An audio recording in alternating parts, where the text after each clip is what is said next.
So welcome everyone. You're at another episode of The Scale Lab, brought to you by TechLeap. I'm Joe Wilson. I'm here with my friend and confidant, Constantijn van Oranje. Thank you, and Joe. We are going to do our best to deconstruct what it means to scale a company from the Netherlands to the world. And once again, we have a very important guest. Constantijn?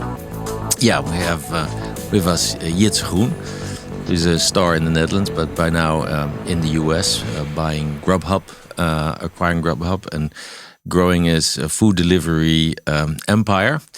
And obviously we want to dissect the different steps you took in building this success. But maybe a first question. If you look at the whole episode from the start in your student time to where you are now, what would be the most critical decision you took? And this could be in a positive way or in a negative way in that period that you look back to. I would guess not selling the company. Okay. How often did you take that decision? No, look, I mean, it's very tempting, right? People come to you and they say, look, this is the amount of money that we can offer you. But you need to figure out what why you do what you do in life. And what you see a lot, and especially in Holland, is that people sell their business rather early on, and then they become these guys that sometimes show up at these events where also Constantijn sometimes goes. With all these people running startups. And there are people that run startups, but actually the contingent of people that don't run startups anymore, but that used to run startups in the past is larger. And if you don't want to end up like somebody like that, you probably want to just do but what you do. Many and of your continue doing competitors, and even the companies you acquired, were no longer run by the founders, right? So you're one of the few founders in the food delivery world that's still running the business. Yeah, but that's also look in the end. If I just look around now and I look back 20 years, most of our competitors don't exist anymore, right? So it's also a natural process that if you start a business but it fails or it gets bought, yeah, of course the founders are no longer there. So I don't think I'm the anomaly. I think the other guys just are no longer there, and therefore, you would point at me and say, "Well, you're the only founder left." Well, actually, there's not so many businesses left. Well, we are a bit of an anomaly, given that very often you hear that different phases of the company require different people. Oh, that's true. And so, but you've founded it at a very young age, and you grew with the company. And how did that go? I mean, did you evolve as a person? Did you hire people in at those critical moments? Well, let's first start with myself then. I was never an entrepreneur. So I taught myself to be an entrepreneur. I started my business because I was solving a technical issue. I wanted to get an order to a restaurant, which seems pretty easy now, but there was no internet at the restaurant. So you need to actually solve a problem there. And then later on, of course, if you want to run a successful business, you also need to be good at marketing, sales, customer services, etc., etc. And that if you need to learn, teach yourself that. If you don't, you will fail as a business. So you either do it or you die as a business person.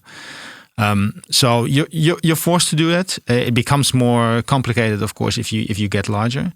And I always say that I have a different job every year, but the same applies to the people in our business. And we've been historically quite good at retaining people that grew with the business, but at some point could not. I can give you the example. If you have as a first job, let's say a marketing department in the old takeaway.com, and that department grows, it will probably, be fine until you hit 10 people, until you hit 20 people, but then thereafter it goes wrong. It doesn't go wrong because that person is not good. It just is something that person has never done in his life or her life. And the issue with that is that if at some point it overwhelms a person, you can choose to say to that person, okay, just please leave the company. You're not good enough anymore. But we've always said, look, this is becoming a little bit too large for you. We're going to give you this part of the business and you can continue in your role. So that has applied to the whole company. I am in a fortunate position because I happen to be the boss and I did not want to say to myself that I should probably Take handle one a part of the smaller company at some point. Yeah. Hey, look, I want to jump Neither into did I have something. the choice, by the way. I want to jump into something because you started with it, and I'm curious on your view on this. First off, you made a comment about getting out too early, or people made a choice. Maybe that's a personal definition for everyone. That's a mindset piece. So, what is the mindset? One of the things No. Hold on. It's not a mindset piece. If you start a successful business in Holland, you have a successful business in Holland. You don't have a successful business in Europe or in the US. So you are limited by the size of the country. If If you limit yourself to that market. Yeah, but that's natural for Europeans. But Right? was that, I understand. was it, but was I think This that's is the question point I'm is, getting to. was it the mind? Did you need a mindset from the beginning to be not a Dutch company but an international company? No, I figured out early on that our Dutch business was actually quite large. And I think what people don't understand about Holland is that it is not so small as a country. It's mid-sized in Europe. And it has a very big e-commerce sector. So this is why if you start a successful business in Holland, and there's a couple of these large e-commerce businesses and tech businesses in Holland, that at some point, because you are so large in Holland, you can go to other countries. But you started the question with, but these people sold too early. Well, this is the problem. A lot of people see that you have a very successful business in Holland, and usually those people have bigger businesses and they can just buy you because they're bigger. So you're a part of their larger piece. It is very difficult, I think, for a lot of people to project what they could become in the future if somebody's waving 10 million at them. Yeah, and I think I've run into this in conversation, and I think I have formed a point of view that I do believe, and everyone can disagree as much as they like, that there is somewhat of a cultural mindset that says, and what is a phrase that, normal is weird enough, and there's a few other phrases in the Dutch, language, that there is almost a limitation sometimes that people place upon themselves in the Dutch startup community that says, when we reach that point, that's enough. We don't need to go be so big. And there seems to be, to me, a mindset limiter culturally. So do you agree or disagree? No, I disagree. I think there's maybe some the people that have built large businesses, whether that's in Holland or in Europe or globally, they already have created something big. So I don't believe, of course, culturally in Holland, you have that, but I don't believe that the people that have started those businesses have that problem, because otherwise they would not have created a large business. I think a lot is connected just to us having boundaries in Europe and therefore making it much more difficult to scale a business. Because obviously if you start a business in the US and you become successful in a state, there's plenty of other states. Here, there's not another Holland, there's Belgium, but you can ask any Dutch person, that might as well be next to Italy in terms of culture. So How do you defend your business, and how do you avoid temptation? Because this was your first. Was it your first company, or did you? No, I started a website building company first. Yeah, okay, but this was your first real business, and so how did you know this was what you wanted to do, and how did you manage to defend yourself against? I liked doing what I did. I saw that even if sometimes other companies have higher valuations or they are in bigger countries, etc., that's not so relevant. You should look at your own position. And I knew that our Dutch position was very difficult for somebody else to break into. And I knew that the Dutch position was one of the biggest food delivery websites in Europe. It wasn't the biggest. You had Just Eat in the UK. That was bigger than us. But we were bigger, for instance, in Holland than the largest website in Germany. And in hindsight, of course, you conclude that part of the reason that you're successful is because Germany was also lagging in its development as compared to Europe or the Scandinavian countries. But back then it was just, okay, hold on. I mean, that business is not so small. And therefore, it would be a shame if a company that's, let's say, 10, 20% larger buys us.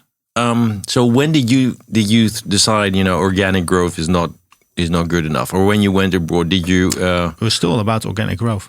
But when you go, because you are one of the few companies that have really aggressively acquired as well. But that's more of an afterthought for us, to be quite frank. If you add up our company and Just Eat, so the combination, and of course we merged last year, our organic growth is almost 60% currently.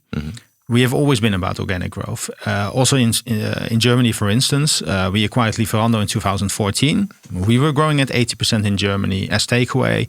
Lieferando was growing at 80% in Germany, and we continue to grow at 80% in Germany. So we've always been about organic growth, and sometimes, we think in terms of development, in terms of years. So if you take the German example with Lieferando was 3 times larger than us. Now, if you're moving at the same speed as something that is 3 times larger than you, you're not gaining anything, right? Yeah. You're not overtaking somebody. So you could try to move that balance of the 80%, but it's almost impossible at least in our sector. So in that case, you buy because you know that by yourself you're not going to make it. And this has always for us been the decision. And we only acquire businesses where we feel that we can improve the business. If you look at the situation for instance, in the UK with Just Eat, the growth increased dramatically since we acquired that business, simply because we run the business in a different way. But it looks a bit like the piranha eating the barracuda, right? You've been quite you're quite daring to take over bigger companies than yourselves. Yeah, but in the end, if you go back to the development of the sector, you are right. There are not so many founders left, and what you see is that when the founding team leaves a company, things don't typically run as well as when the founders are around. And then you see that even if the business is running a food delivery business here or in the US or in Pakistan is not different. It's the same thing. You might of course have cultural differences. You might have a sizing difference. You might have a different ticket size of these orders, but it's the same thing. So, if you put our team on an Australian food delivery website, they will do exactly the same things as what we are doing in Holland or in Germany or in Poland. So it's, when you know that is the same, it doesn't matter that you buy or, merge with or, do something else with larger businesses. It's essentially the same. And of course, if you are too small, let's say if you do 10,000 orders and you acquire a business that does 10 million, yeah, you are in a lot of trouble. But that's never the case for us. It's always, within ballpark, same size, a little bit bigger, that sort of stuff. I think what we have done very well is we've levered our positions first in Holland, later on in Germany, in continental Europe, to do such things, and we've proven to at least our investors that we can do these M&A trajectories. Is there you talk about? I like this sentence you say, like we only take businesses that we think we can improve. That's what you say. Is it process? Is it approach? What is it that is consistent for you as you go into? And I don't really want to talk about acquisition forever, but I'm just curious now because there must be a core set of value things that you then transfer into the new business. Yeah, well, first of all, there's a lot of investment in food delivery. What people forget is that we are about the only profitable business in food delivery, whether you look at the Dutch website, the German website, the Canadian website, the UK website. So we understand how to create profits. So this also means that we're not interested in any food delivery website. There's quite a lot of businesses that will never be profitable. They have very high valuations. So that's interesting for me to see as a founder. But yeah. I know that a lot of these businesses are not going to be profitable. So we're not after those. We're after businesses that we know are already profitable or that we can see are going to be profitable. So we're very selective. I understand that you think that, Constantijn, that we are constantly acquiring businesses. We started really first, of course, we had the Lieferando acquisition. That was a big one. I think in 2018, we bought a business. No, it was 2019. Years go fast. Let's say 2018, 2019, we bought a business in Bulgaria and Romania. Those were still relatively small. Then we bought a business in Tel Aviv. That was a larger acquisition already. We bought that because we knew that we could improve their B2C business and they were mostly B2B. And we knew that their technology could improve our business in Europe. So again, there, we had a very specific agenda. Then later on, of course, we bought the numbers 2, 3, and 4 in Germany. But we did that because we had already that large business in Germany. We knew that if we would add 2 in the numbers 2, 3, and 4, it would just, in terms of scale, become only, and I think this is important, only 2 times Holland. Our German website is 2 times Holland. There's 5 times as many people in Germany. So these are all very logical decisions for us, but they're based on business models that work. And there's plenty of food delivery websites that have a business model that doesn't work. And the capabilities, I assume that growing through acquisition alongside the organic growth requires a different set of capabilities, integrating these companies. I mean, did you, what was your key learning there? That you probably should always stick to your own way of handling and running a business. Oh, so say more about that. Yeah. Does that mean a full after an acquisition, a full integration? Well, you need to adapt, right? So you can't just say, oh, what works in Belgium is going to work for us in New Zealand or in Australia. That doesn't work. But if you look at the fundamentals, the way we run the business, clearly we are doing something right, because otherwise we would not be in this position. So if you acquire a business, you are probably in that position because you are a stronger company. Because otherwise that business would have acquired us. Most of the time, the reason for that is you're doing specific things that business wasn't doing. Because again, we buy businesses that we believe we can improve. So we are rather strict now in what we do in the market. So a lot of our competitors, for instance, work with a lot of vouchering. Some of our competitors have 40-50% of their business being a voucher order. Well, that's free food, right? So then, of course, people are going to order. So if we see that in one of the companies we buy, we say, sorry, no more vouchers. And end of story. And they will say, yeah, but then we'll lose X% of our revenue. And say, okay, that's fine. But we're going to do something else with that money. And it might be marketing or it might be something else. But we're very strict in those things. Sometimes it's very difficult for teams if we go in. Sometimes teams are actually quite happy that we are doing those things because they see that it works.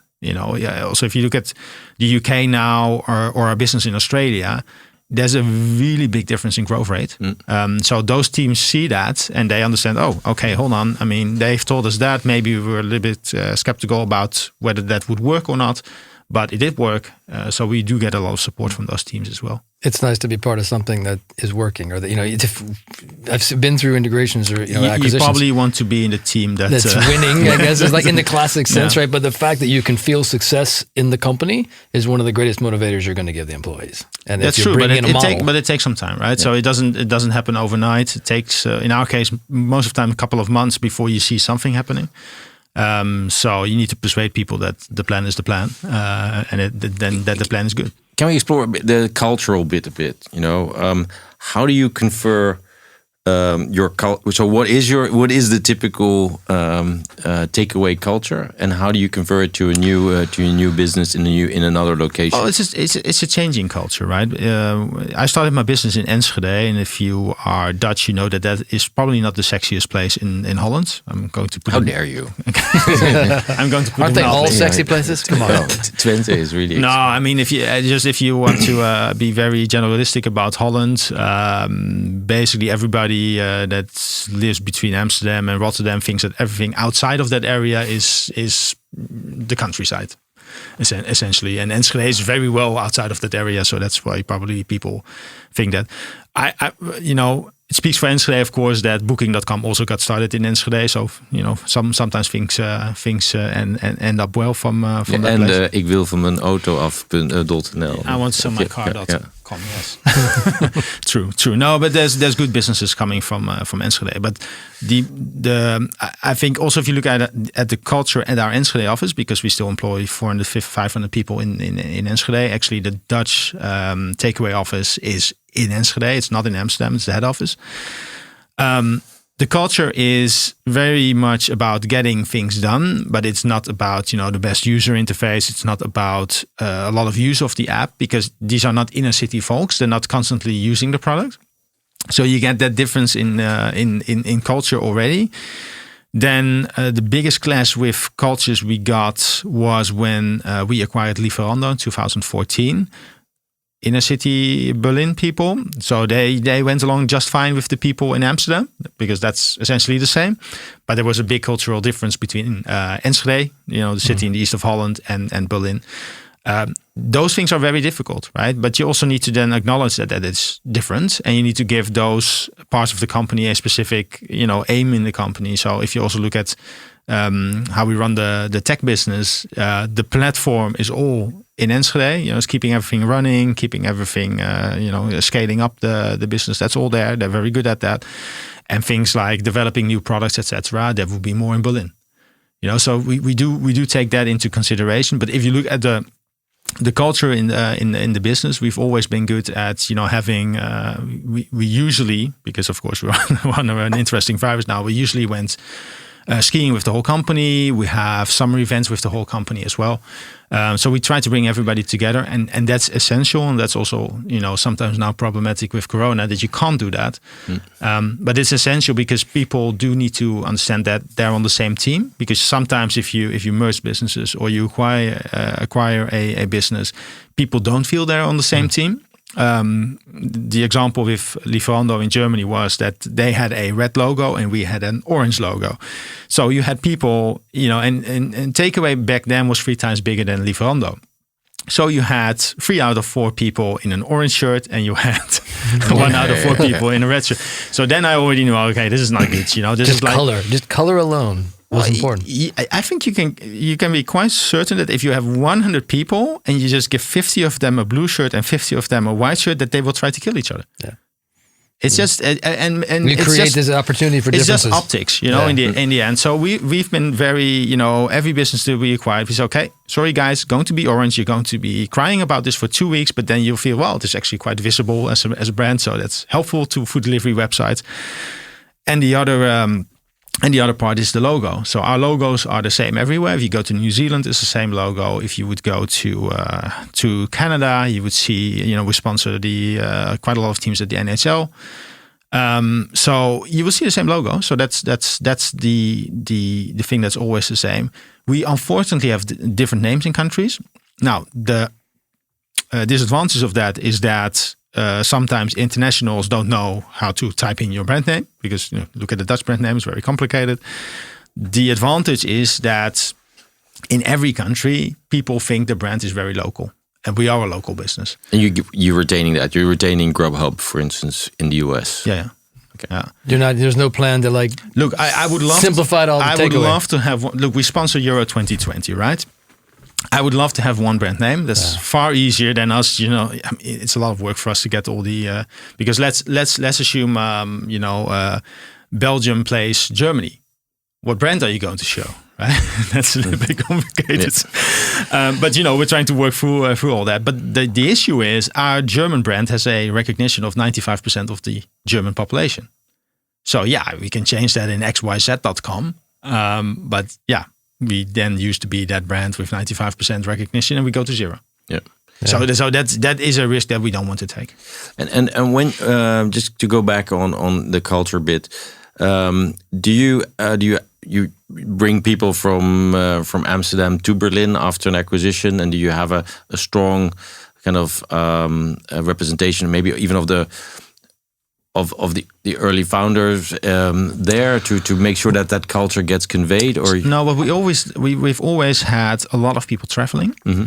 Our business is not. Our business is centralized in terms of departments. So, for instance, we have one marketing department, one call center. So we don't have countries, and then below those countries a call center. But it might well be that the call center is led from France and that the sales department is led from Germany. That's possible in our company, and that people in those teams can also sit in different countries. We just don't have different departments there, and that allows us to do roughly the same thing in terms of customer service, etc. I remember, and this is a couple of years ago, that I was in Poland and I saw that our poster was in a slightly different color, orange, from the poster that would be in Austria or Holland. And that freaked me out because that means that there's another department creating posters. Yes. Right? And I'm not saying that it was a bad poster. It looked perfectly fine, but it's just a waste of time and money, right? Yeah. I mean, a poster is a poster. So, you do that one time. Actually, the graphical department is in Poland. So it was very surprising for me to see that. And so we try to run an international business, right? With a lot of internationals. It doesn't really matter where they are, as long as they, I'm a big fan of working at the office. And I think a lot of people would probably agree by now with Corona, But I do believe, for us, the more important thing is that everybody understands it's one company. I don't care about whether an order is from Berlin or from Amsterdam or from London. That's not important. It is about the business as a whole. I just want to touch on something you said a few minutes ago. I think there's a real insight in there, and I repeat it just so that people listening will catch it.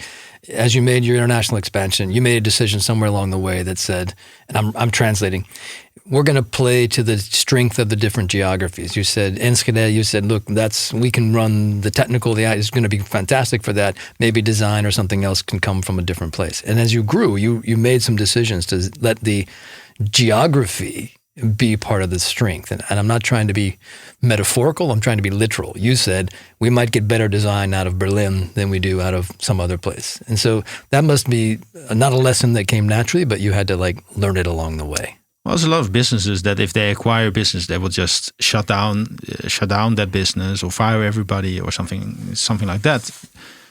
We never do that because we acknowledge that whatever business you acquire, there is always good stuff in there. And you don't want to lose the good stuff. You want to lose the bad stuff. And that's also why, you're right, why we sometimes, for instance, our whole B2B team is in Tel Aviv. Because they are just superior in the B2B product compared to basically any other company on earth. And more specifically us. We as a business have always been a consumer business. So yeah, don't leave B2B to consumer people. That then it goes completely wrong. Yeah, you notice that there's a color difference, but you also so that means that you're really on top of these things. I'm terrible. You don't want me near. I'm not getting this is what I want to get to. This is the thing. If you are a founder, you've done everything in the company. No. Everything really poorly, but you've done everything, right? So if you put me in a call center, I can just work in the call center. If I look at the way the call center software works, I know how it works because I designed it. So and of course it changed. Sometimes I would be surprised by some of the functionality, but I know how it works. If you talk about new developments in the company, I'm always very strict. I look at why people want to do something. And I look at how people want to do something. In most cases, everything that people tell me that they are going to do is focused around their own particular problem.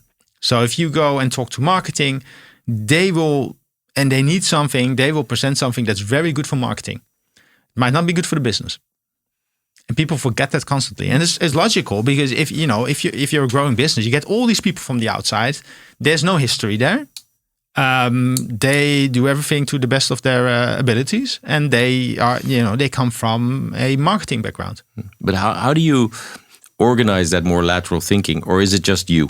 I mean, basically, are you because if you are around for a couple of years, you know exactly what I want, right? So it's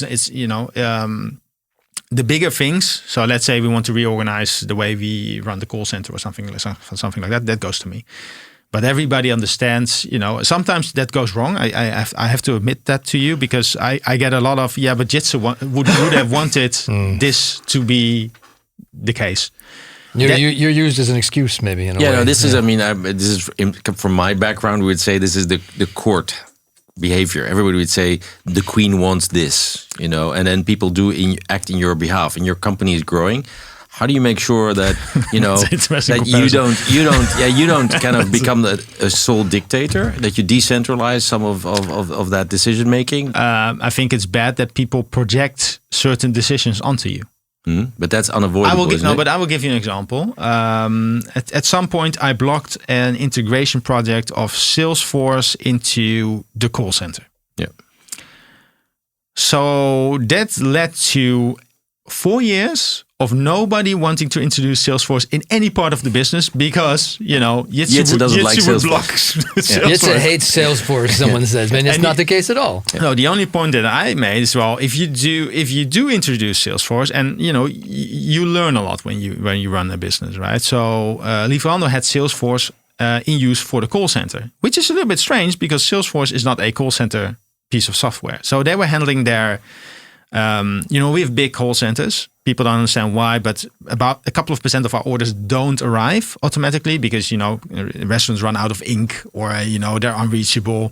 Look, a lot of these startups, they don't want to recreate everything. They don't want to write their own call center software, so they buy stuff. And they bought Salesforce to do that. And basically, when an order did not arrive, it would end up in Salesforce as a ticket, and somebody would work on that ticket.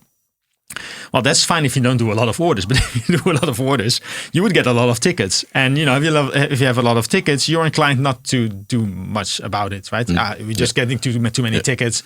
I will handle the tickets tomorrow. But our customers are hungry; they don't want to wait until tomorrow for them to get their food, right? So we got rid of Salesforce in Lieferando, and then later on, I got this whole presentation. We need to have Salesforce.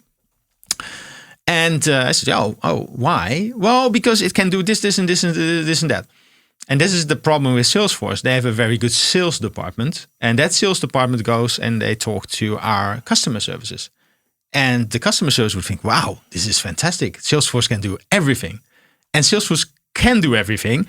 They just don't tell you that in order to actually get everything that Salesforce can do out of the package, you need to develop for about 10 years.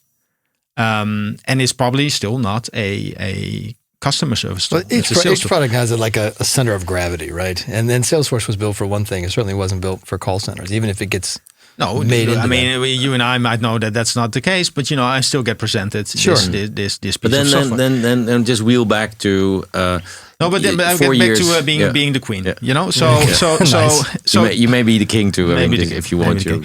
So I blocked that. And not because I don't like Salesforce, but because the implementation of Salesforce was wrong.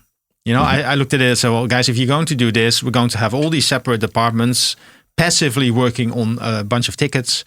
And we're not going to be in time because our business is real time. And we need to be able to respond immediately if something goes wrong with an order. Yeah. That was the explanation. But that put some sort of, taboo on the word Salesforce. So I did not get any requests for Salesforce anymore. Until about 4 years later, and then I got a presentation. Say, well, we have these 3 packages for a different department, by the way. We're not going to use Salesforce. I said, why not? Yeah, because you don't like Salesforce. Yeah. Okay. It becomes like folk. So it was an interesting learning moment for myself. Yeah. But you need to be conscious that you get that. So some of the things that we're talking about, just so we all level set, are the challenges that you face running the organization the size that it is. It'd be interesting maybe if we can walk back in time a little bit. And I want to ask a very beginning question. A lot of the companies that we talk to, we see, they struggle in the beginning with product market fit. And I kind of think my instinct says that wasn't an issue for you. Or I don't think that you sort of had something that naturally had a need in the market and it grew, or was that something you had to work on? There was no product market fit. So I got it backwards. Go ahead, share. No, because look, I solved the problem. I wanted to get an order to a restaurant. That was my only mission back then. It was not a big strategy to become a large food delivery website. I was solving an issue. And I was solving an issue for myself because I wanted to order food and I couldn't do it online. But don't forget that there was no broadband internet. You had this modem, you had to dial up, you had to switch on your computer. It took 15 minutes. And in Dutch, people say, there was this slogan, you remember that? Beller is sneller, a caller is quicker. Yeah, caller was quicker because it took 15 minutes to place your order. So there was not a product market fit in the beginning. It was a solution for introverts, for anyone who didn't want to make the call. I was living on a campus, and campuses in Europe basically don't exist. So there's one in Holland, and I guess there's a couple of them in Europe, but not to the extent of the US. And at that campus, we had broadband internet. So at the campus, it made perfect sense to me. But yeah, outside, I mean, people, it took until 2006 or so that people started using their mobile phones for anything else than checking their email. Did you have to tune this? I mean, so there's the underlying technical capability, and I guess to a certain extent, the audience's capability to use it came along. Was there a tuning of the product market or the offering as you went along to sort of get people to, or was it always a natural, it was always a need, and we just didn't know we needed it until we saw it? Well, first of all, there was no need because people, now it seems pretty straightforward that you can do everything with the internet. But back then, there were Blackberries and, business people were using that to send emails from their phones. But unfortunately for humanity, the only time at which people thought, hey, this phone is really handy was when Facebook launched an app for the iPhone.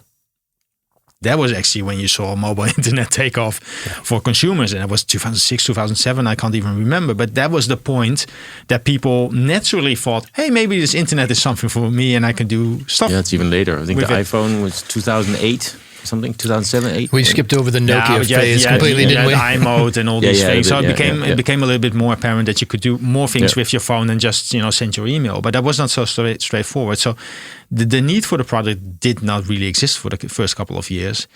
But then, of course, there are always these crazy people that would use us. So it took 2 years to get to 200 orders a day. 2 years. $2 a day. We do, I think, 5,000 a minute now, peak time. That's quite a lot of staying power. This was because you were in your student years and you could just live off of whatever little was there. Yeah, if I weren't a student, I would have stopped. You would be like, yeah, I'm out. Yeah. So this is the thing. If you are a student, then just start your company immediately. Right. I mean, because you have the luxury of time and low as a cost. student, you don't realize, right? You think you're really busy. Yeah. Exactly. You remember. Well, that's actually looking back. You remember? Yeah. I got up at 12, and then already, I had to go to college. I had so much to do after 12. Yeah. So this. So you don't realize when you're a student, but obviously you have no more time after those years, right? So I mean, if you have to do something, do it then. Can we jump to for me a very interesting subject, especially in your case, is a capital. Didn't need any. No, well, so your company grew. We said it's a slow start, but then at a certain point, you knew, well, this could be pretty big, and then not really. No, just take us through, and because normally you'd say a company now, 2 years going, you have your growing customer base, revenues coming in. You might want to look for an investor to scale internationally. How did that work for you? We had literally no investors calling us until 2008. So we'd been in business for 8 years. Nobody was calling. Then I received some calls from the US. The problems with the US is there's a lot of advantages, don't get me wrong. But the problem is that people are very conceptual. It's basically, do you do something on the internet? Yes. Is it big? Yes. Those are, typical US investor. And I like it because, being conceptual makes things very, very, very, very easy. The conversation's not complicated, I guess. It's an easy conversation if you're big. If you're a small company, it doesn't make too much sense, right? You're like, yeah, okay, but why is this guy generalizing everything? Because we have very specific, actual, real life problems that you can't solve by saying it's on the internet. Yeah. So there was a gap between my expectations and the offering from US investors. And don't get me wrong, it's a lot of work to get an investment, especially if you run a business.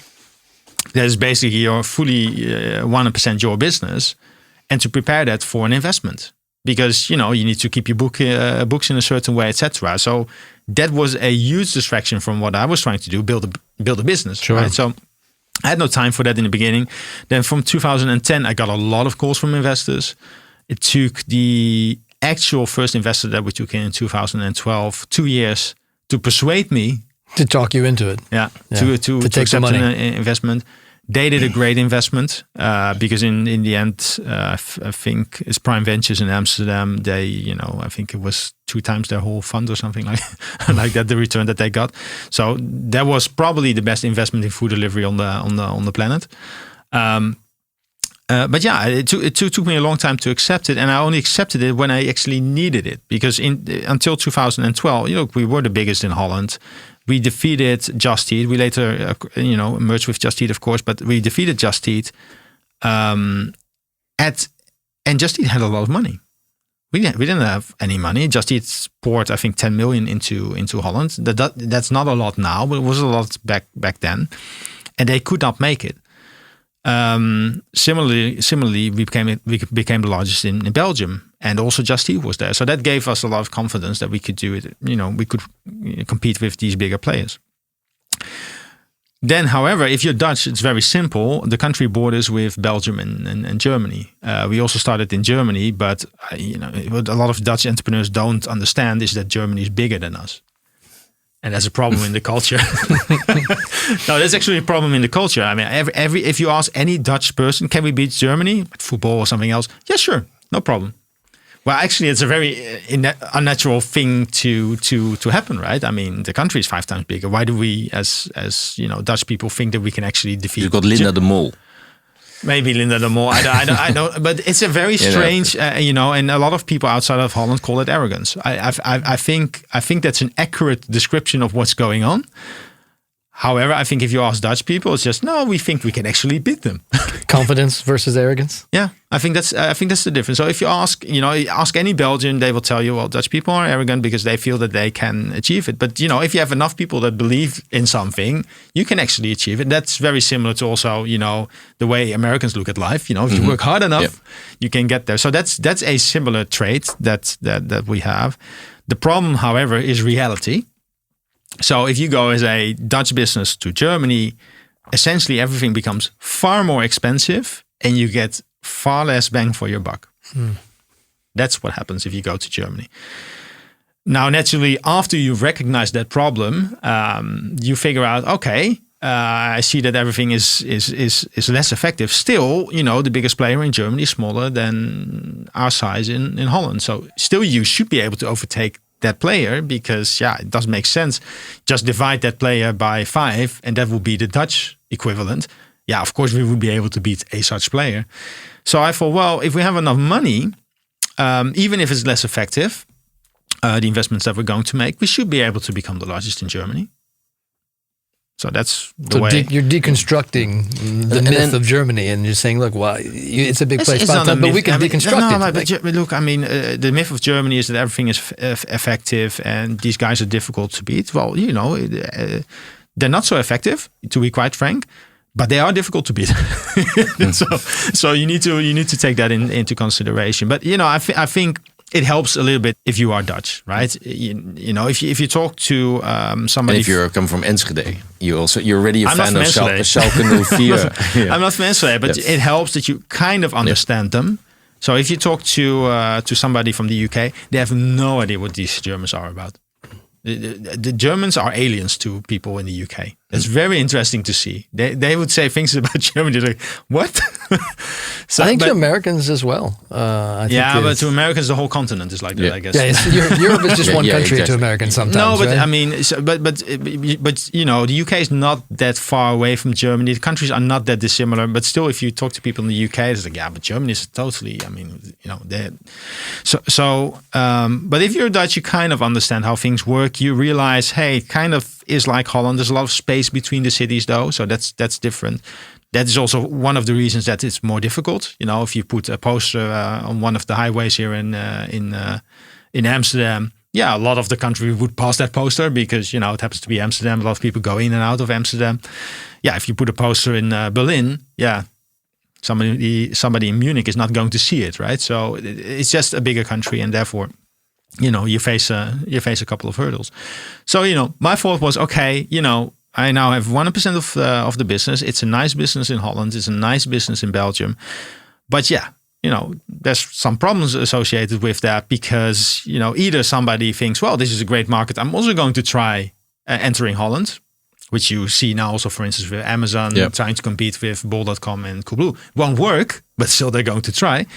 And the second thing is, of course, that somebody will try to buy you, especially if, option 1 doesn't work.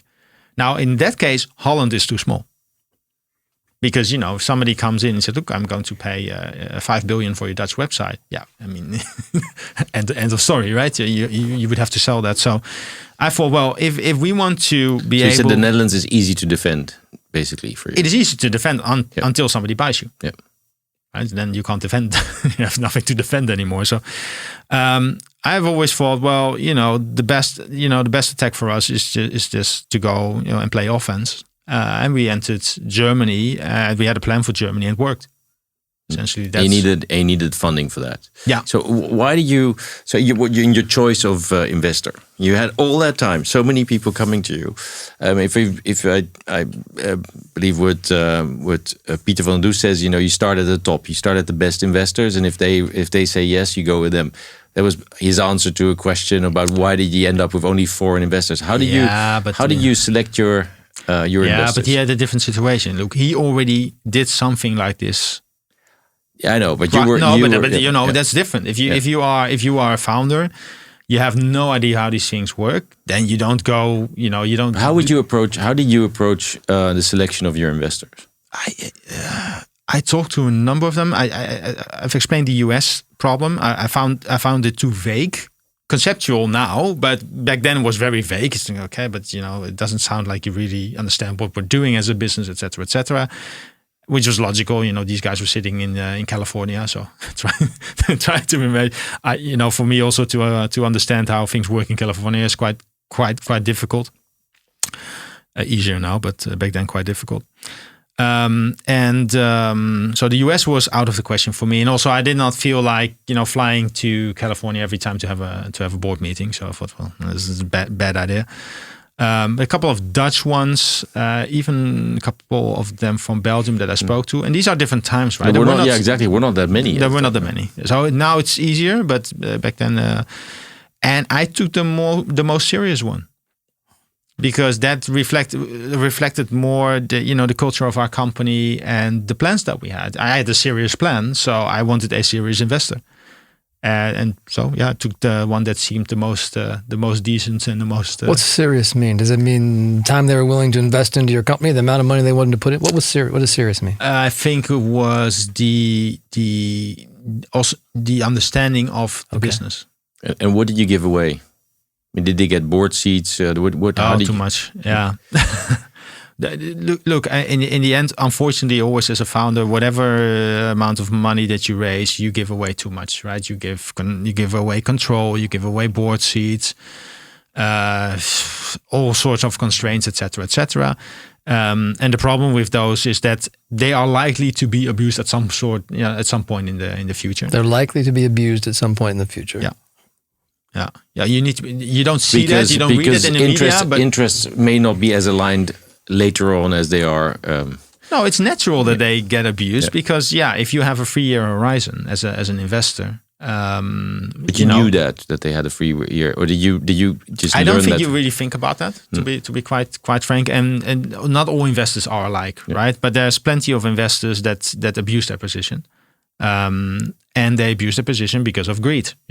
They can make money. So this is why, and it doesn't really matter whether these investors are small or whether you're looking at the stock exchange, etc. In the end, it's about money, and you should not blame the investors because that's how they operate. But were you transparent about that in the beginning? What the different objectives were? It's impossible for you as a founder to already know that when you talk to investors. It's impossible.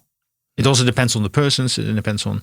But you took a long time to decide on getting an external investor. I assume you, given the diligence that you've been building your business, that you also asked a lot of advice before you went in and you. No, I don't ask for advice.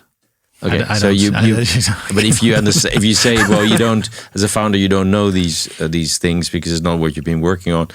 What would looking back, what would you advise a founder today, knowing what you know?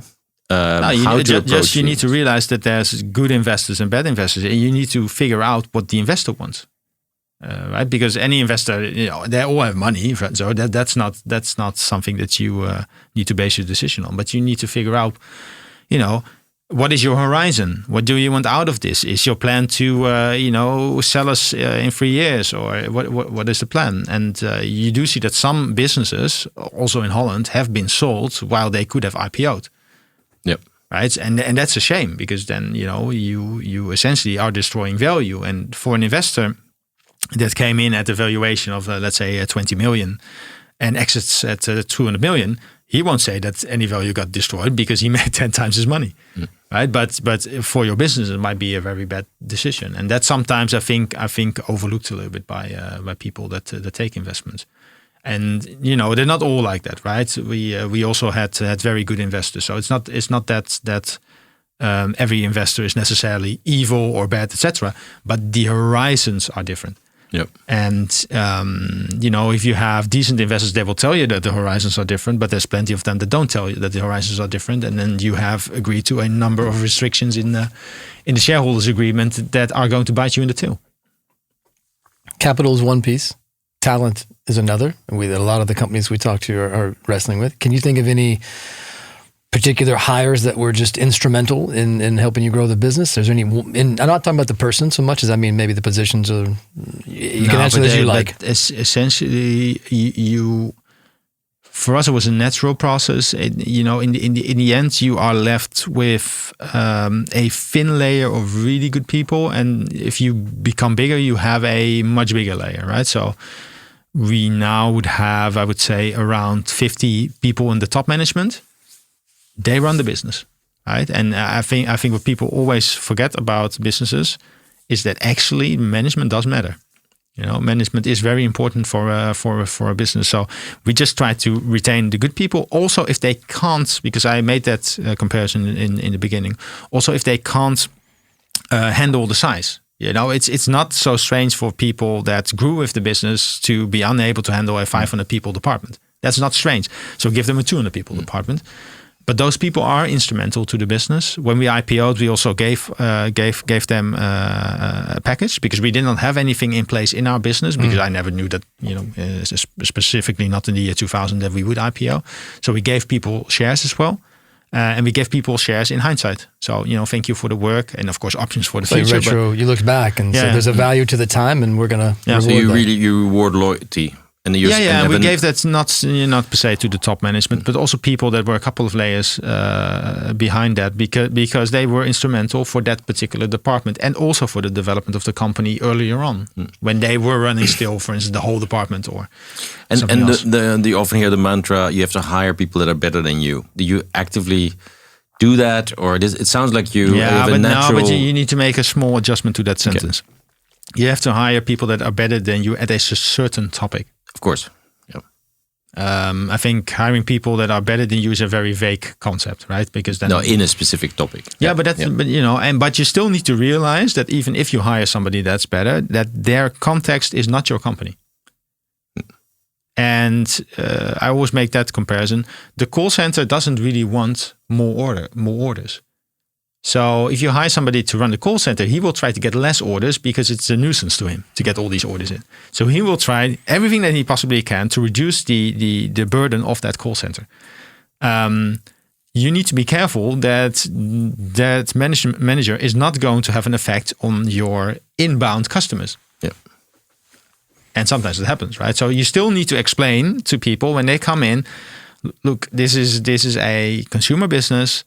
The supply and the demand cannot be affected by whatever you do in the call center. You can, of course, try to manage the load of the customers coming in, but you can't say, oh, this restaurant doesn't pick up the phone within 20 seconds, so I'm not going to serve the restaurant anymore. I'm going to remove him or lower him in the ranking or something like that. So don't do that.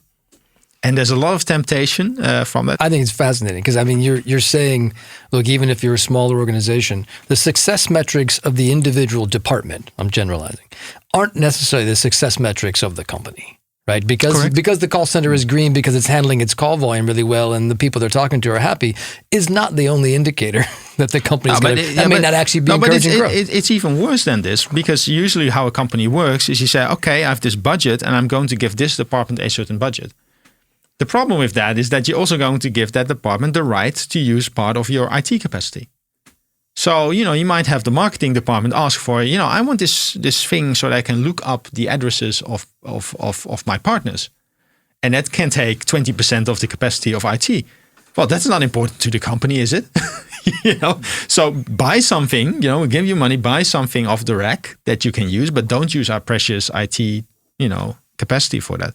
That's always the danger. Of course, if you run a bigger business, you work with budgets and people do. Yeah, I've never seen anybody not use the full budget.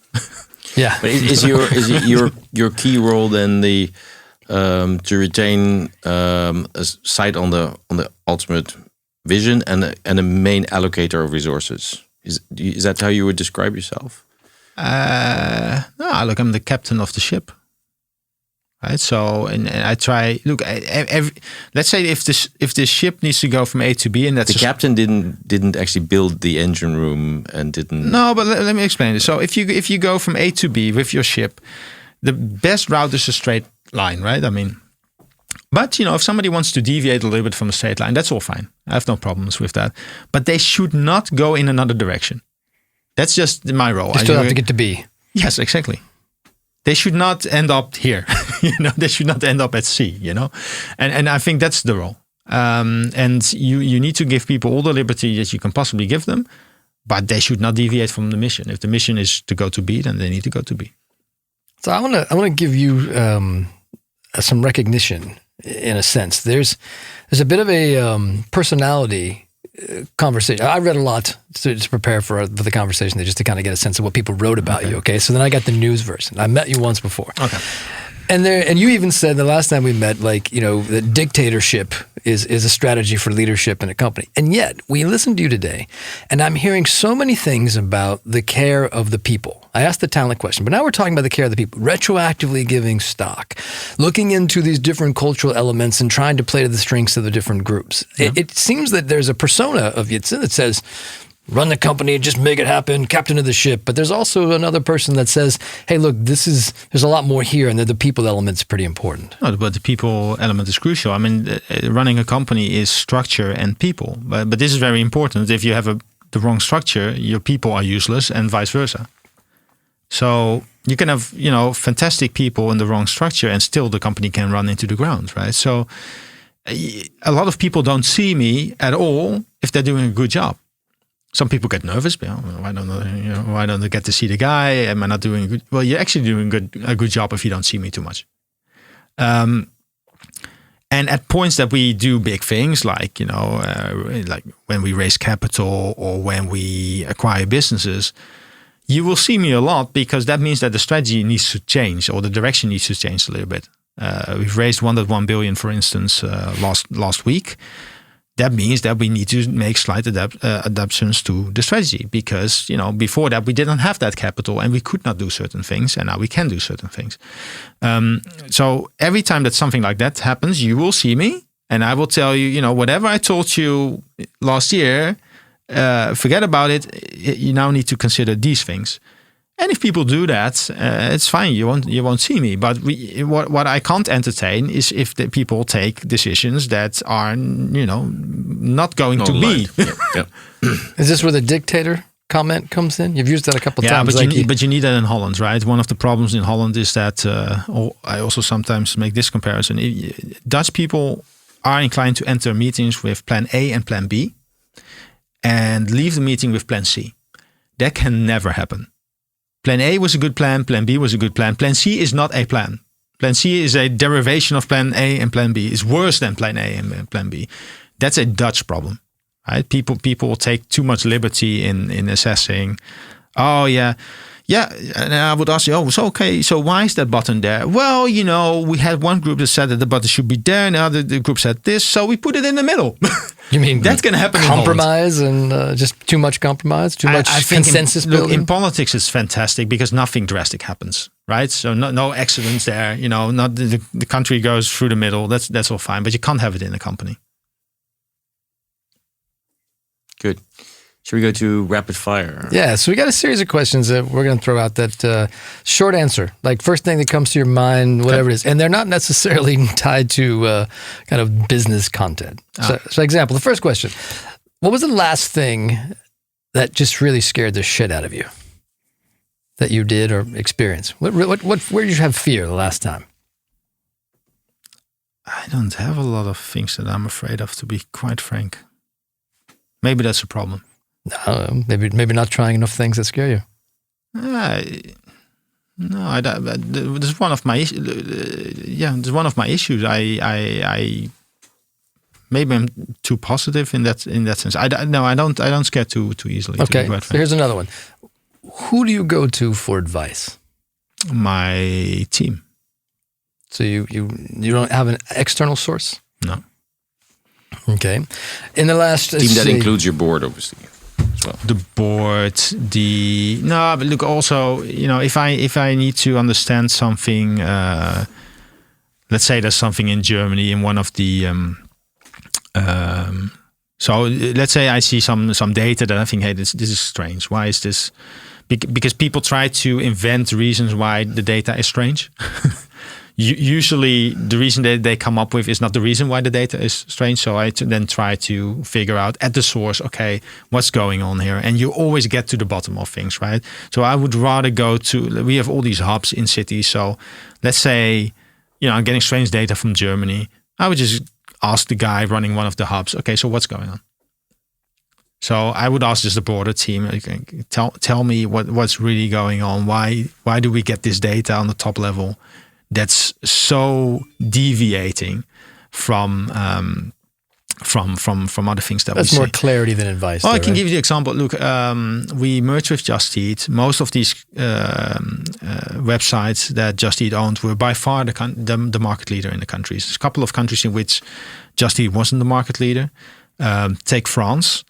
So there's a lot of that going on in France. Okay, tell me, why this number is not where it should be if you are a large food delivery, because Just Eat is not small in France, but they're not growing very fast, right? So why is that not growing? Why are your new customers lower than what I would expect from this country? And you don't get that answer if you talk to your top management, because they don't typically know, but you would get the answer if you talk, for instance, to a salesperson. Yeah. If you could go back in time and spend 15 minutes with young Jitse, what advice would you give him? To go quicker, I think. Go faster. Why? Yeah. Why? Well, because then we would have accomplished 5 years back what we have accomplished today. That would be easier. Which part of it would you have accelerated? I think you spend, especially in the first years, you spend a lot of time doing nothing.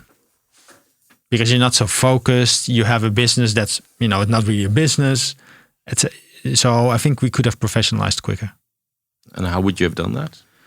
By not doing a lot. Look, we needed to do those things because otherwise you don't, the first website you could buy even CDs. Mm-hmm. I could have skipped that. That would have saved a lot of effort, right? I started back then in the UK. I started in France, and we've essentially kept the countries that worked really well, like Germany and Belgium and Austria. In hindsight, I know why they worked well for us. Back then I didn't, but I should not have started in the UK or France. I did it because I could. Yeah. Right. So, but that's the, in the end, I should not have done that. But that's something that you don't know. Yeah. All right. So you said you don't ask for advice, but if you could pick anyone in the world, living or dead, doesn't matter. Yeah. Who would you ask for advice from? I don't ask for advice, guys. Never, ever, no. Under any circumstances. Well, look, if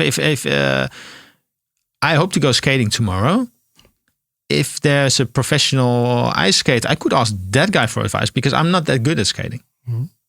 But if I, the problem with our business is that we run something that didn't exist before. So if we develop something new, it's very difficult to go to somebody to ask for advice because it doesn't exist. We're essentially also, we have takeaway pay. That's the B2B product.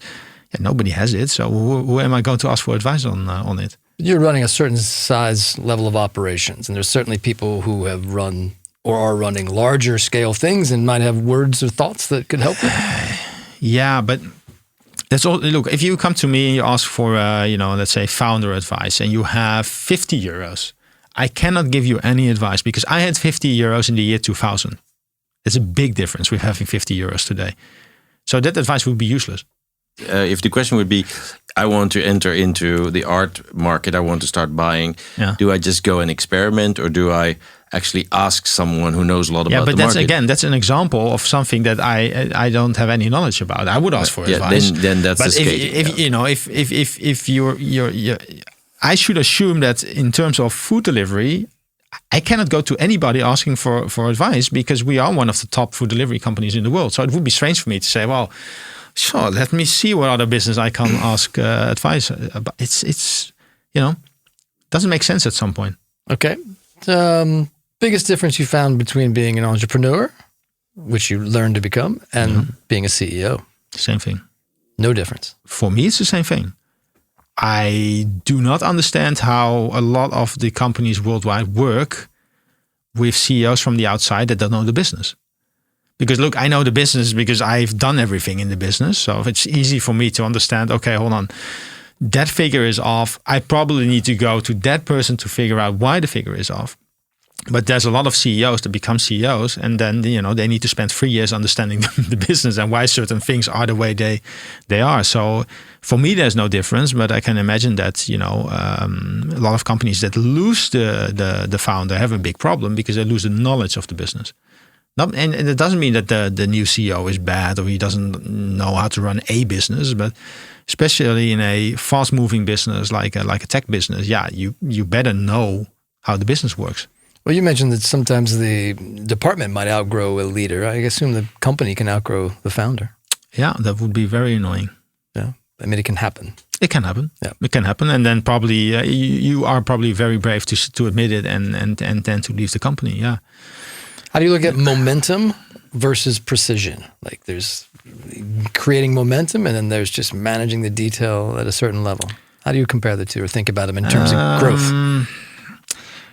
Look, I think if you have an established business that is, for instance, not growing dramatically and is not in a very competitive situation, you can probably put anybody on top of that business. Anybody that knows how to run a business. If you are not in a such situation, it will probably fail. You need to have people that want to fight for the business and that have an oversight of the whole business. And even today in my business, not a lot of people have an oversight of the whole business. Because they run a department. They're very good at those departments, So I cannot run the finance department. It would be a mess. But the finance department has no idea how we run the business. Is that a worry to you? I mean, no, wouldn't the finance department need to understand the business too? No, they do need to. Look. I mean, if you're around for a couple of years, you understand the business, but that's still different from. I see it all the time. Whatever new product we come up with, if there's no coordinator or project manager on top of it from that oversees the issues of all the departments, it will be a mess. And that's just because people don't, if you implement something, for instance, we have a bank license. We need to do KYC checks on all the restaurants. It sounds crazy, but it's actually what we need to know your customer checks. We're like a bank. That makes perfect sense from a compliance perspective or from a finance perspective, but it doesn't make any sense if you run a restaurant. Why do you want to have my passport? Yeah. Are you with the tax authorities? What's going? Nobody else is asking me for my passport. All the other websites are not asking for a passport. Yeah, because they're not sticking to the law. That's why. Yeah. But we do. So if you don't understand that, and if you implement a rule from finance and you impose that on the company, might ruin the sales effort. It might take 2 weeks longer to get a restaurant online. So that sort of connection with the business doesn't typically exist if you get a lot of people from the outside into your business. How do you call this coordinator role? Is that someone you specifically appoint to new projects? Or what's the job definition of these coordinators? No, these are project managers that can theoretically take that role, but you still need to identify those things in the management team. Yeah. So if you have a good management team, they will recognize, hold on, if you do this, then this person is going to be in trouble. So that's certainly not only the dictator saying, hey, what are you doing? But you do see a lot of those things happening when your business becomes larger. Is there anyone that you into the world you look out, could be business or otherwise, that you admire? You look at somebody like, maybe it's even a hero, or someone that you admire in terms of what they've been able to achieve. No, well, if I look at the business world, I think Bezos has done a great job. Also, if you think about that business, it's not everywhere. People think it's everywhere. I think it's only 23 countries or so. So they're very much focused on good markets. I think they've made a mistake entering Holland, by the way, but that's my own thoughts about it. So I think that guy is particularly good and also very disciplined, right? A lot of people did not believe in those plans in the beginning, etc. So that looks a lot like how we run the business. If you do look at what looks the most spectacular, it's certainly Elon Musk. There's a couple of other problems with Elon, I think, but I think from a perspective of everybody, at least every young kid that I know would have tried to land rockets or launch rockets. It's fantastic. It's definitely a dream. It's a dream It's level, fantastic. Right? It's fantastic. It's probably not very. It's going to probably not yield a lot of money, but at least it's very nice to see. Any general advice, inspiration, comments that you want to say to them at a broad scale? Now, you're on one end and still more to go. I think you still have more growth that you want to create for yourself and for the business. Yeah. But they're just still in the early days, 2-3 years in. What do you share?